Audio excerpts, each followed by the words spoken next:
माता जी के मरने का क्या कारण? तो माँ ने कहा कि बेटा, मरने के समय में हा राम, हा लक्ष्मण, हा सीते, इस प्रकार से तेरा पिता है तो पुकारता पुकारता मरा। तो भरत जी के और भी विचार हो गया, तो क्या माँ उस समय में हमारे ज्येष्ठ भ्राता श्री राम और हमारे भाई श्री लक्ष्मण और सीता जी यहाँ नहीं थे, कहीं बाहर में गए थे? और बाहर में गए तो कहाँ गए थे? तो उस समय के बीच के माँ जो है ठीक है, अपना हृदय कठोर बना करके और सारी घटना कह सुनाई कि मैंने 2 वरदान मांगे थे। एक में भगवान श्री राम को जो है 14 वर्ष के लिए वनवास, और एक में तेरे लिए 14 वर्ष की राजगद्दी। तो इसकी खबर जब मंथरा को पड़ी तो मंथरा ने हमारा बड़ा उपकार किया। मंथरा ने आकर के सारी खबर दी कि देख तुम एक प्रकार से थी अपने भूल में है, यदि राजा राम हो जाएंगे तो तेरे को सारी उम्र तकलीफ उठानी पड़ेगी। और उसी ने हमारे को फिर ये रास्ता बताया कि 2 वरदान घोर रूप से थी तुम्हारे रखे हुए हैं। तो एक वरदान के लिए राम के लिए 14 वर्ष का वनवास, एक वरदान के लिए 14 वर्ष के लिए राज्य। ये शिक्षा मुझको उसने दी, तो ऐसा ही मैंने किया। ऐसा करने से भ्रातृ प्रेम को दिखलाते हुए और वो पति प्रेम को दिखलाती सीता और भ्रातृ प्रेम को दिखलाता हुआ लक्ष्मण, ये दोनों उनके साथ में चले। उनके साथ में चले जाने पर उसके शोक से तेरे पिता ने प्राणों का त्याग किया। जब ये सब बात सुनी तो भरत जी मूर्छित होकर के उस वक्त में गिर पड़े, जैसे नदी के तट का वृक्ष गिर जाता है तट के गिरने से, इसी प्रकार से भरत जी महाराज गिर पड़े, बेहोश हो गए। थोड़ी देर के बाद जब होश आया तो माता कैकेयी को बहुत सी गालियां देने लगे। फिर दुष्टा, तो कौन है बतला तो सही, तू मुझको मुंह मत दिखला, अपना मुंह काला करके हमसे चली जा कही। श्री राम ने तुम्हारा क्या निष्ठ कर दिया? राम से सब कोई प्रेम करते हैं और वो किसी का निष्ठ नहीं करते, तो तेरे दिल के मां राम से बैर कैसे हुआ? मेरा जो जीना है तो धिक्कार है, जो मैं राम का विरोधी होकर के जी रहा हूं। तेरी यदि यही इच्छा थी तो जब मैं पैदा हुआ उस वक्त में उनको विष दे देती, तो आज ये दुख मुझको देखना नहीं पड़ता। और राम को वन में निकाल करके की और मुझसे तू सुख चाहती है तो तुम्हारा मनोर सफल नहीं होगा। मैं कभी एक प्रकार से थी राम के विरोध में राज नहीं कर सकता। ये बात कहने के समय तुम्हारी जीवा में कीड़े नहीं पड़े? बहुत सी खोटी बातें कही। तो वाल्मीकि रामायण में तो यहां तक बातें आती है कि मैं तुम्हारा अभी मस्तक उतार डालता तलवार से, तुम्हें क्यों नहीं उतारता हूं कि मैं तुम्हारे को मार डालूंगा तो भगवान राम मेरा त्याग कर देंगे। तो इस भय से मैं तुम्हारे को नहीं मारता हूं। तो तू जीती है तो राम की दया से जीती है।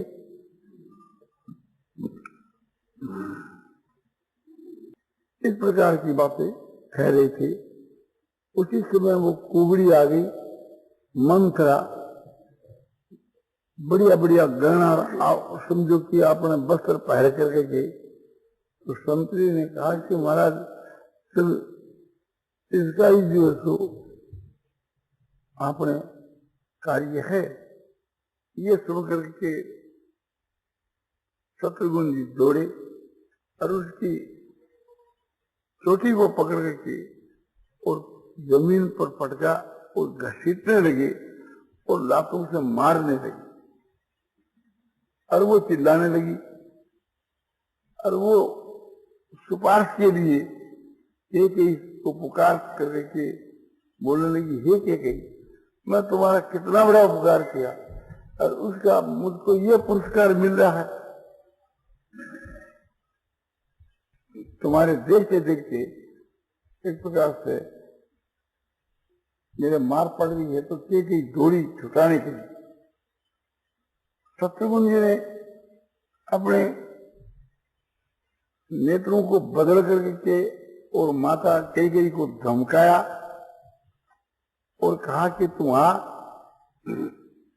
तेरे को भी मैं एक प्रकार से मारूंगा।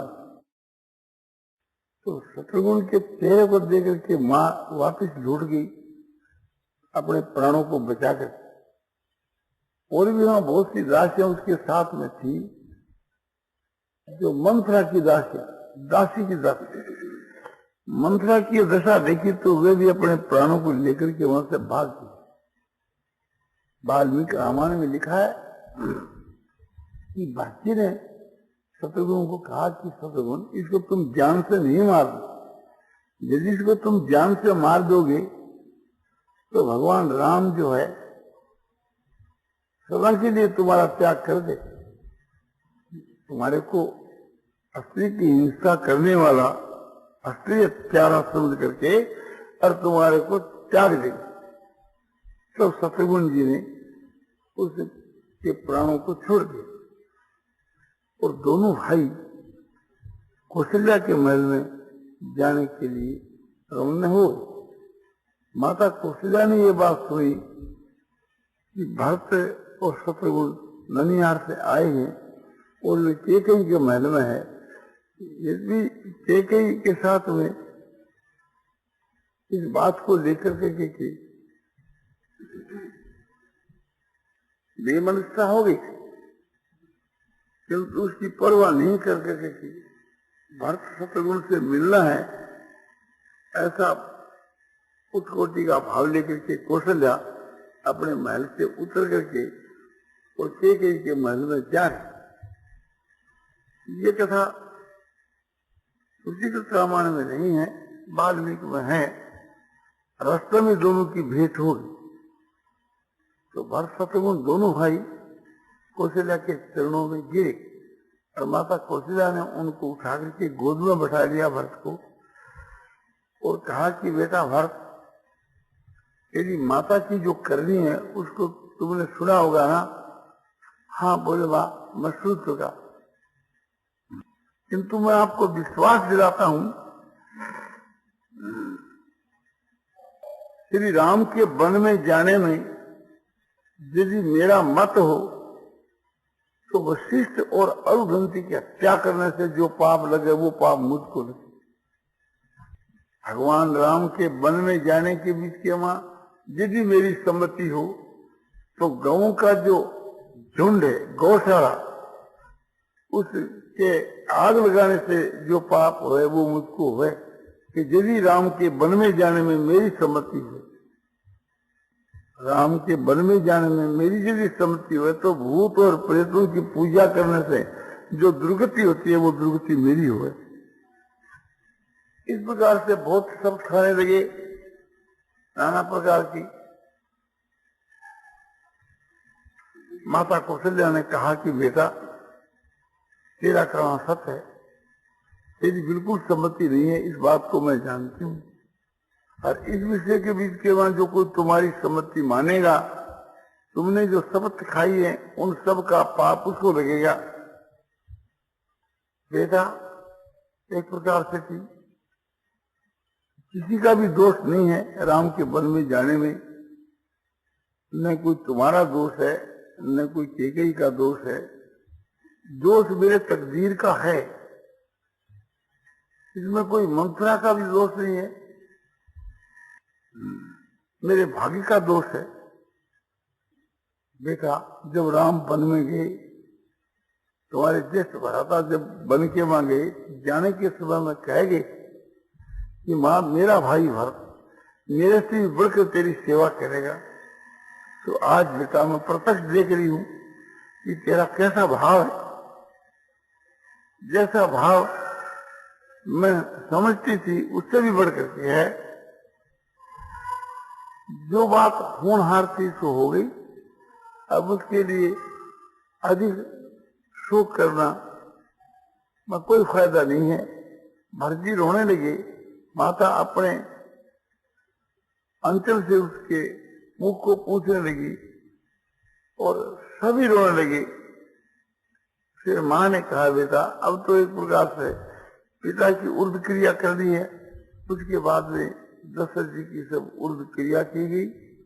विधि के अनुसार समझो कि दशका पर नारायण बलि और सपिंडी श्राद्ध, ब्राह्मण भोजन आदि जो कुछ अपने धार्मिक कृत है शास्त्र के अनुकूल सब काम किए। उसके बाद के वहां सब सभा इकट्ठी हुई। उसके वहां सब मंत्रीगण और गुरुजन, माताएं और प्रधान मुख्य समझो अयोध्या के लोग सब मिलकर के वशिष्ठ को आगे करके और वशिष्ठ से सारी बात कह रहे। वशिष्ठ जी कहने लगे भरत जो बात होनहारी सी हो गई, अब तो एक प्रकार से सबकी ये इच्छा है कि आज तुम राज तिलक स्वीकार कर। सब तीर्थों का जल लाकर के रखा हुआ है और आज का दिन जो है तो लगन भी बहुत ही बढ़िया है। तो आज एक प्रकार से राज तिलक हो जाना चाहिए। हम लोग की सबकी ये इच्छा है। माता कौशल्या ने विशेष रूप से कहा कि बेटा मेरी बात को मान करके तुम राज तिलक करा, मेरे संतोष के लिए। तो भरजी गुरु जी से कहने लगे कि गुरु जी आप जो कहते हो और माताओं की सबकी सम्मति है तो आप लोग सब मेरे हित की बात ही कहते हैं। आप अपनी दृष्टि से इसमें मेरा हित समझते हैं, आप सभी मेरे हिस्से से हैं, किंतु मुझको राजा बनाने से न तो संसार का किसी का हित दिखता है, न कोई आप लोगों का, और न इसमें मेरा हित दिखता है। किसी का भी इसमें हित नहीं है। ऐसी परिस्थिति के बीच के मां आप लोगों की आज्ञा पालने के लिए मैं लाचार हूं। मैं बड़ा अपराधी हूं कि जो आप लोगों की बात को नहीं मानता हूं, इसलिए आप मुझको क्षमा करें। ये सब सुनकर के सब कोई ने भरजी को साधु साधु कहा। बोले वाह कैसा भरजी का भाव है। आज संसार में यदि भरत नहीं होते तो ये साक्षात प्रेम को कौन प्रकट करता। भरजी ने कहा कि मेरी सम्मति यह है कि हम लोग कल ही यहाँ से प्रातःकाल ही चले चित्रकूट को और भगवान श्री राम को वापिस लावें और आप सब मुझको मदद करें। और मेरी इच्छा कल ही जो है तो चित्रकूट जाने की है, भगवान श्री राम को वापिस लाने के लिए, और आप सब कोई इस काम के लिए हमारे को मदद करें। सबने कहा वाह कैसा उत्तम भरत का भाव है। सब एक मत हो सबने ये बात स्वीकार करी और कल प्रातःकाल ही वहां से रवाना होने की तैयारी होगी। भरजी जब पैदल चलने की तैयारी की तो कौशल्या के पास में जाकर खबर भेजी कि हे कौशल्य ये भरजी पैदल जा रहे हैं। भरजी पैदल चलेंगे तो सभी पैदल चलेंगे और सब पैदल चलेंगे तो समय अधिक लगेगा, सबको कष्ट होगा। और इस समय में भरजी दूसरे किसी की बात को मानेंगे नहीं। आपकी बात से आप नहीं टालेंगे, आप उसको समझाओ कि सवारी कर ले। तो माता पालकी में बैठ करके भरत के नजदीक आई और कहने लगी कि बेटा तुम पैदल न चल के सवारी कर लो। भरत कहते हैं कि माँ तुम्हारा कहना ठीक है, मैं बड़ा भारी पापी हूं कि आप पूज्यों की बात को बार बार काटता रहता हूं। जब हमारे स्वामी श्री राम पैदल गए हैं तो मेरा कर्तव्य है कि मैं सिर के बल चलूं, किंतु सिर के बल तो चला नहीं जा सकता। इसलिए एक प्रकार से थी मैं पैदल चलने का विचार किया, किंतु हमारे चलने में आपको कष्ट होता है तो मैं आप दुखिया को और बार बार दुख नहीं दूंगा, बार बार आपकी आज्ञा का मैं विरोध करूंगा तो एक प्रकार से मैं बड़ा अपराधी समझा जाऊंगा। इसलिए आपकी बात को मान करके और मैं सवारी को स्वीकार कर लेता हूँ। उसके बाद के बीच के माँ भरत जी महाराज जो है तो सवारी से चलने लगे, सभी सवारी से चलने लगे। तो श्रृंगेरपुर के नजदीक पहुंचे तो एक प्रकार से राजा गु के पास में जो यमरों का राजा था खबर पहुंची शत्रुघ्न सेना लेकर के भरती चित्रकूट को जा रहे हैं। तो उनके मन में संदेह हुआ कि इनके भरत के मन में कोई पाप तो नहीं है। ऐसा विचार कर करके के और अपने ज्ञाति वालों को इकट्ठा करके के उसने ये संकेत किया, घोषणा की कि भारत जो है किस उद्देश्य से जा रहा है मैं इसकी खबर लेता हूं। यदि भरत का मन ठीक है तो हम लोग गंगा के पार कर देंगे, और यदि उसके मन के बीच के वहां कोई दोष है तो हम यहीं उसको मार डालेंगे या गंगा में सबको डबो देंगे। तो मैं उससे क्या इच्छा है जान करके आता हूं और आप लोग अस्त्र शस्त्र बांध करके समझो की सज धज करके तैयार रहे। मैं जैसा मौका देखूंगा आपको सूचना दे दूंगा।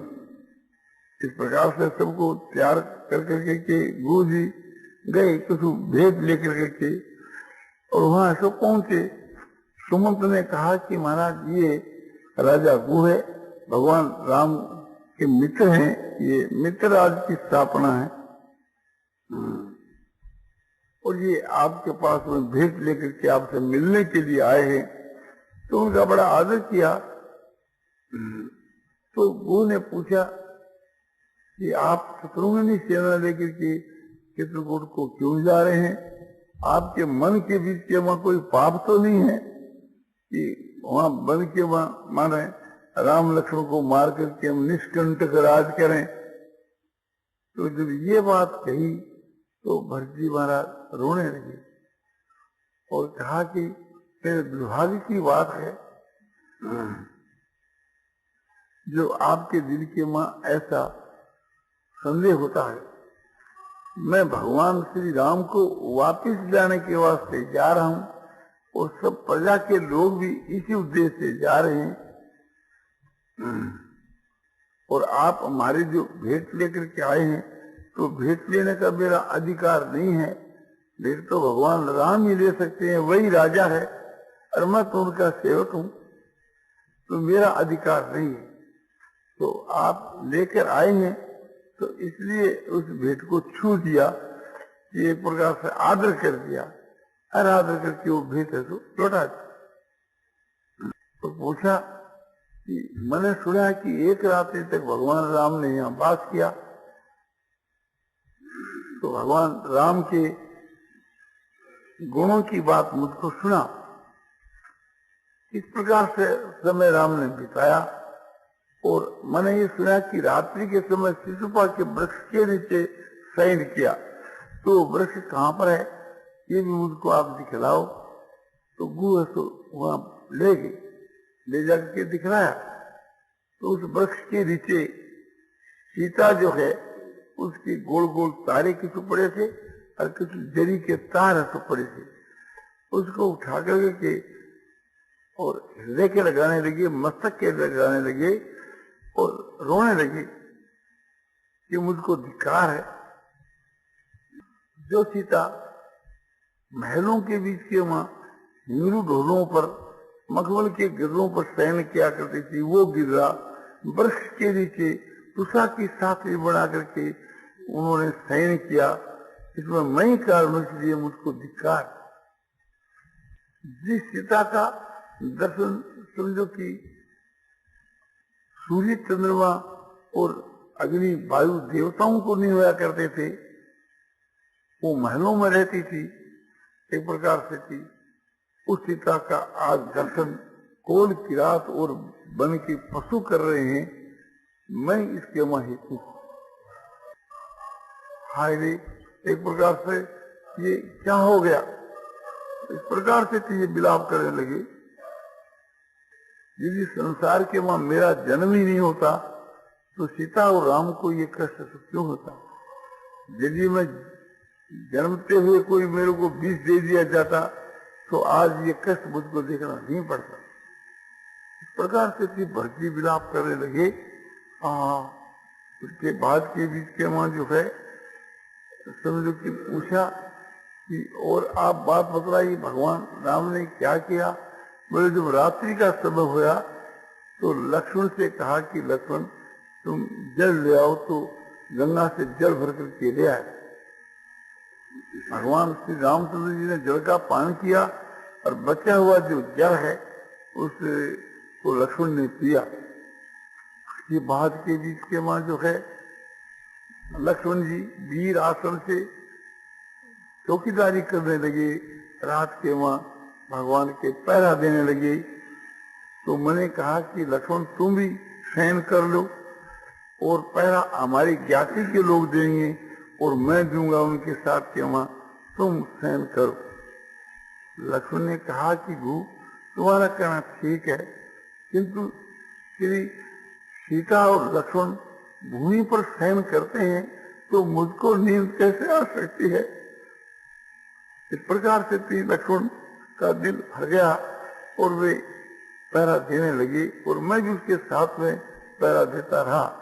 रात भर हम एक प्रकार से भगवान के विषय की बातें करते रहे और रात बिताई और फिर भगवान दूसरे दिन यहाँ से विदा हो। इस प्रकार से बातें कर करके और दूसरे दिन भरजी भी वहां से विदा हो गई। आगे पहुंचे, आगे भरद्वाज ऋषि का आश्रम आया तो भरद्वाज ऋषि को खबर करी शिष्यों के द्वारा कि इस प्रकार से भरतशत्रुघ्न आए हैं और साथ के वहां ये अपने ऋषि लोग और सेना भी सब कोई है। तो भरद्वाज जी बाहर आए, आगे के अपने इन सब से मिले, विश्वामित्र आदि मुनियों से, और भरत शत्रुघ्न उनके चरणों में नमस्कार करने लगे। उनको उठा करके हृदय के लगा दिया और पूछा आप लोग किस उद्देश्य से एक प्रकार से कहाँ जा रहे हैं। तो भरत ने कहा कि महाराज आप तो सर्वज्ञ हैं, महात्मा है, सब कुछ जानते हैं और आप भी पूछते हैं कि आप क्यों जाते हो, कहाँ जाते हो। तो एक प्रकार से मैं मारा गया कि आप महात्मा के हृदय में भी मेरे प्रति संदेह पैदा हो गया, अविश्वास पैदा हो गया। भरद्वाज जी ने कहा कि नहीं नहीं, ऐसी बात नहीं है, मैं अपने तप के बल से जानता हूं कि भगवान श्री राम को तुम वापस लाने के लिए जा रहा है। भगवान राम ने भी यहाँ एक दिन वास किया था। मेरा अनुरोध है कि तुम भी यहाँ हमारे आश्रम में एक दिन वास करो और हमारे आश्रम को पवित्र करो। और कहने लगे कि भगवान श्री राम को सब कोई भजते हैं, सारे भगवान के गुणों का गान करते हैं और भगवान राम तुम्हारे को भजता है, तुम्हारे गुणों का गान करता है। मेरा बड़ा भाग्य है, मैंने बड़ी भारी तपस्या की थी, उस तपस्या के फलस्वरूप में भगवान राम के दर्शन हुए और राम के दर्शनों का ये फल है कि जो तुम्हारे दर्शन हुए। तुम्हारे को एक दिन एक रात यहाँ रहना ही होगा। इस प्रकार से उनको बाध्य कर दिया। तो एक प्रकार से मर्जी की इच्छा न होने पर भी उसको समझो कि एक दिन एक क्षण एक मुहूर्त के समान बीतता था, किंतु क्या करें, वहां उनको बाध्य होकर के रहना पड़ा। तो उस जगह के बीच के वहां नाना प्रकार की सामग्री समझो कि रिद्धि और सिद्धियों के द्वारा रची गई। घोड़ों के लिए घुड़सवार, हाथियों के लिए हाथी साल, मनुष्यों के लिए महल, राजाओं के लिए राजमहल और खाने के पदार्थ, पीने के, चूसने के और समझो कि भक्ष्य भोज ले पे, ये सभी प्रकार के पदार्थ अलौकिक बनाए गए, दिव्य बनाए गए और सबको एक प्रकार से खूब आपने खिलाया और खातिरी करी। इस प्रकार के करने के ऊपर सब इतने मुग्ध हो गए। वाल्मीकि रामायण में तो यहाँ तक लिख रहा है कि सब कोई ऐसा विचार करने लगे कि किसी प्रकार से वाल्मीकि ऋषि की माने किसी प्रकार से भरद्वाज ऋषि के हृदय का ये बात समझ में आ जावे और 5-7 दिन यहाँ रहना हुए तो कितना आनंद है। किंतु भरत और शत्रुघ्न को तो एक एक क्षण जुग के समान हुआ बीतता था। जो भगवान श्री राम में जिनका प्रेम था वे तो भगवान के दर्शनों के लिए लालायित थे। इस प्रकार से थी, एक प्रकार से वहां समय बिताया। रात्रि के समय के बीच में भरत जी महाराज के लिए जो राजमहल बनाया गया था, वहां राजगद्दी बनाई गई थी राजाओं के लायक। उसको देख करके भरत जी ने सोचा कि ये तो भगवान राम के लिए है, मैं तो उनका सेवक हूँ। तो अपने मन ही मन के बीच के वहां भगवान राम की स्थापना की और स्थापना करके रात भर जो है अपने मंत्रियों के सहित वहां 70 और चौड़ करते रहे। इस प्रकार से रात ऐसे बिताई। तो ये जो भाव है कि मन से थी वहां भगवान की स्थापना करके मानसिक भाव से स्थापना करके उनकी रात भर सेवा पूजा अपना प्रत्यक्ष में करते रहे भरत जी। और तो यह बात वाल्मीकि रामायण के वहां तुलसी कृत में नहीं है। न मालूम तुलसीदास जी की दृष्टि में यह बात क्यों नहीं आई। ये बड़ी भाव की बात है। इस प्रकार से एक दिन रह करके और दूसरे दिन वहां से उसको विदा हो गई। ऐसे रास्ते के बीच के समझो कि ठहरते ठहरते आकर के वहां चित्रकूट पहुंचे और चित्रकूट पहुंच करके भगवान श्री राम से उसको मिले। नारायण नारायण नारायण श्रीमन नारायण नारायण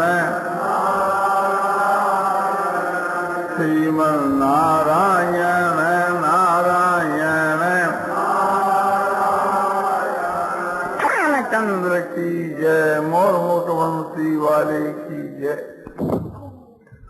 सब में भगवत बुद्धि, संसार में वैराग्य और परमात्मा भगवान ने भरत जी का प्रेम निश्चित ये व्याख्यान श्री जयदयाल जी बहन का द्वारा आज मिति श्रावण शुक्ला दशमी को रात को 8 बजे करीब गीता प्रेस के लीलाचित्र मंदिर दर्शन हॉल में दिया गया।